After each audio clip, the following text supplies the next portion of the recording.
I have a couple of questions before I start my talk. My first question is, life has a clear path for us and is really a series of clear milestones that are well aligned, clear and anticipated. How many of you, by the raise of hands, agree with this statement? All right, not many. How about this statement? Life is not really as anticipated and straightforward as some believe it is.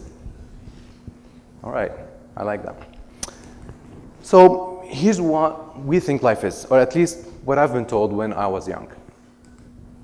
It all typically starts at school.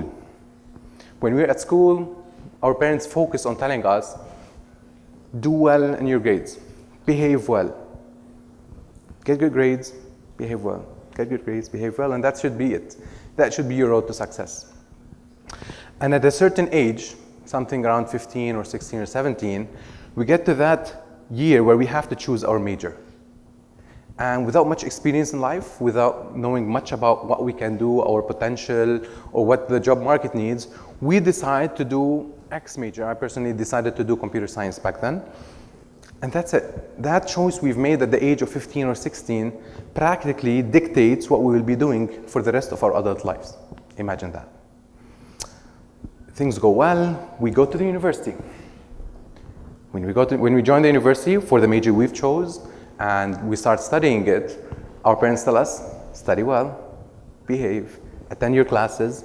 Hopefully, when you graduate, you'll be this aspiring, new, young professional who goes out to the world and says, okay, I've studied for X number of years, I did the major I chose, now I expect to join a company or an organization that pays me to give a service from something I've learned, because I've studied architecture or engineering or whatnot. So I joined the job market. And as soon as I joined the job market, perhaps if I'm an architecture student, I join it as a junior architect. A few years later, I become an architect. A few years later, I become a senior architect. Multiple years later, I become the lead architect.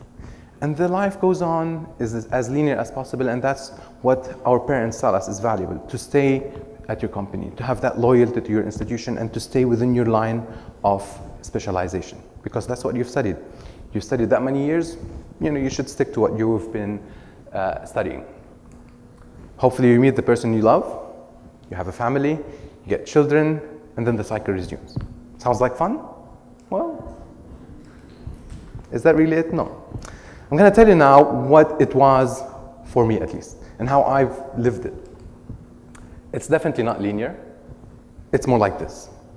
It's all over the place. It's a network of things that are interconnected and that are related to each other. So yes, it does start at school, but it's not just about behaving and getting good grades. It's about the kind of experiences you go through at school. These will shape your character, and every little experience and thing you do at that age has a huge impact on the future of how you think, what you do, your character. So just to give you a small example, at the age of 11, I was still a young, antisocial, shy person.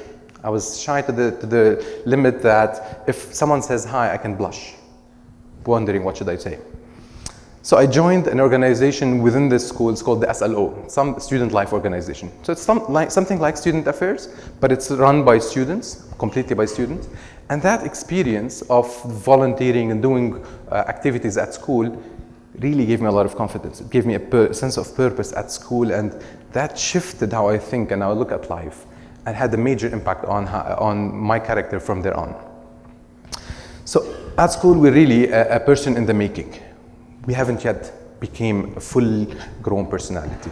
And every experience, every trip we go to, every country we travel to, every hobby we try, every new person we meet, all play a role in widening our perspective and in widening our comfort zone to better understand ourselves first and the community or the environment around us. So even at that age of 15 and 16, where we're making a decision on what major we're going to choose, the more we've practiced, the more we've went out and seen people and traveled and did activities, all of those will help us better understand what kind of major we're going to choose or what's out there in the market, so that our decision is a bit more informed. But still, that decision we've made is not that binding, because when we go to university, there's not just classes. There's a lot of different things that we can do.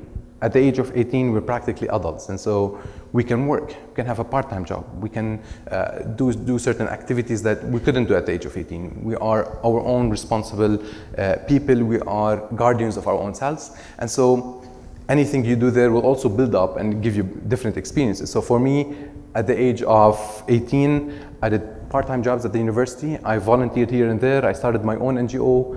I tried so many different things. And as the years passed by, I realized computer science was interesting, but was not the only interesting thing for me in life.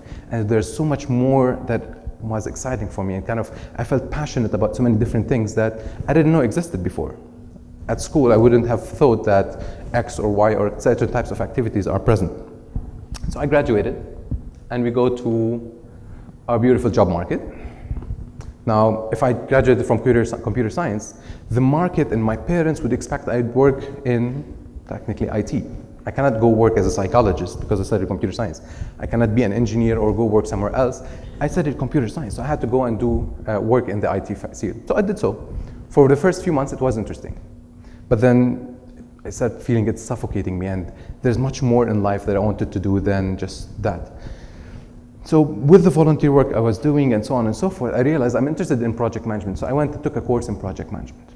A few months later, I was offered a job as a consultant in a project management consulting and training firm. So that course I took, which was not technically a degree I've had, but a training workshop, gave me the first career shift. So I joined the company as a consultant, and a couple of years later, I became the operations manager. So I realized it's just about the mindset of how you think about life. It's not just the degree you've had, but how you think and how you put together, you connect your skills and your knowledge and experiences you've had from different fields. Because being an operations manager, I used a lot of my NGO experience. I used a lot of my part-time experiences here and there to know how to do marketing or how to work on sales, social media, HR and whatnot. And then a while after that, I realized I'm interested in HR. So I went and did my master's in HR. So people were going nuts. What is this guy doing? Moving from IT to project management to operations to HR. But really, it all builds up. And the experiences that we have, the knowledge we gather is not just about a degree we've had. So in the market beforehand, and our parents valued the sense of loyalty and staying in one place and moving linearly in one career path so that you progress and you become that loyal manager or whatever it is for that organization. But the market has been changing. In the coming 10 years, there will be positions and vacancies in the market that there are no majors for them. The whole market is valuing different set of concepts, and it's not just about the degree, it's about the knowledge you have, it's about the skills you have, it's about the abilities, and with the connections you build, you can take them anywhere. And so I want you to really think about the positions and the vacancies that are coming up around today, from social media to Internet of Things to the whole new industries that were not there a few years back. And so I want to kind of conclude my talk by saying, really, what I believe in, the major we choose is just a suggestion, because we cannot possibly know at the age of 15 or 16 what our life will be for the rest of it. So really consider that. Thank you.